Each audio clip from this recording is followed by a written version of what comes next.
دکاندار بھی ہیں یہاں، کارخانہ دار بھی ہیں، ٹیچرز بھی ہیں، اساتذہ بھی ہیں، علماء بھی ہیں، عوام بھی ہیں. ہم یہ فیصلہ کر لیں کہ کچھ بھی ہو جائے آج کے بعد جھوٹ نہیں بولیں گے.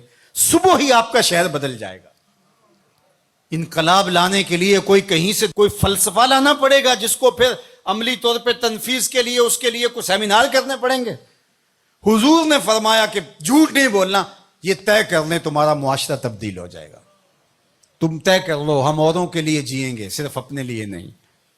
تو پھر کوئی کسی سے دھوکہ کیسے کر سکتا ہے؟ کوئی کسی سے فراڈ کیسے کر سکتا ہے؟ کسی کو نقصان کیسے پہنچا سکتا ہے؟ کسی کو نیچا دکھانے کی کوشش کو کیسے کر سکتا ہے؟ صلہ رحمی، رویوں کی خوبصورتی، جس کا کوئی کمانے والا نہیں ہے اس کے کمانے والے ہم بن جائیں. تو صرف ہم یہ طے کر لیں تو ہمارا پورا شہر بدل جائے، ملک بدل جائے، پوری کائنات بدل جائے. لیکن آنا ہوگا محمد عربی کے قدموں تلے، حضور کی چوکھٹ پہ آنا ہوگا. دوسروں کے لیے جینا سیکھیں، سچائی کو شعار بنائیں، کسی سے دھوکہ نہیں کریں. اپنے اندر اتر کر کے اللہ کو ہم نے جواب دہ ہونا ہے. لوگوں کا خیال رکھیں، لحاظ رکھیں. ایک اچھی برادری تشکیل پاتی جائے گی. ایک دوسرے کا احساس کریں، ایک دوسرے کی ٹانگیں کھینچنے کی بجائے ایک دوسرے کو سپورٹ کرنے کا مزاج بنائیں. یہ حضور کی سیرت کا رنگ ہے، یہ حضور کی سیرت کا جمال ہے. اور اگر ہم یہ نہیں کرنا تو جلسے کیے جائیں، جتنے مرضی کر لیں، محفلیں بھی کروائی جائیں، کیا فرق پڑتا ہے اس سے؟ تلذذ ہے کانوں کا، سنا، لذت لی، چلے گئے.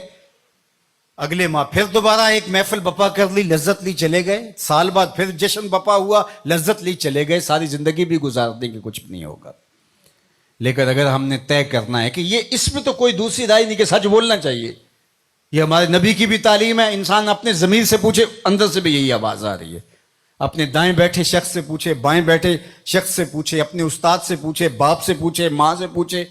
کسی شخص کو گلی میں کھڑا کر کے پوچھ لے سچ بولنا چاہیے کہ جھوٹ بولنا چاہیے، وہ کہے گا سچ بولنا چاہیے. تو پھر ہم آج کے بعد کیوں طے نہیں کر لیتے کہ کچھ بھی ہو جائے سچ ہی بولیں گے، ہماری زندگی سچ کے ساتھ جڑی رہے گی. تمہارا رب آسمان سے بھی رحمتیں نازل کرے گا، زمین سے بھی رحمتیں تمہارے اوپر نازل فرمائے گا. لیکن اگر ہم نے یہ طے نہیں کیا، ہم نے بس یہی طے کیا ہے کہ ہم کانوں کی لذت لیں گے اور ہم جو ہے وہ ایک حظ لیں گے وقتی طور پہ، لیکن ہم نے زندگی اپنی خواہش کے مطابق ہی گزارنی، جو ہم طے کر چکے ہیں اس کو بدلنا نہیں ہے.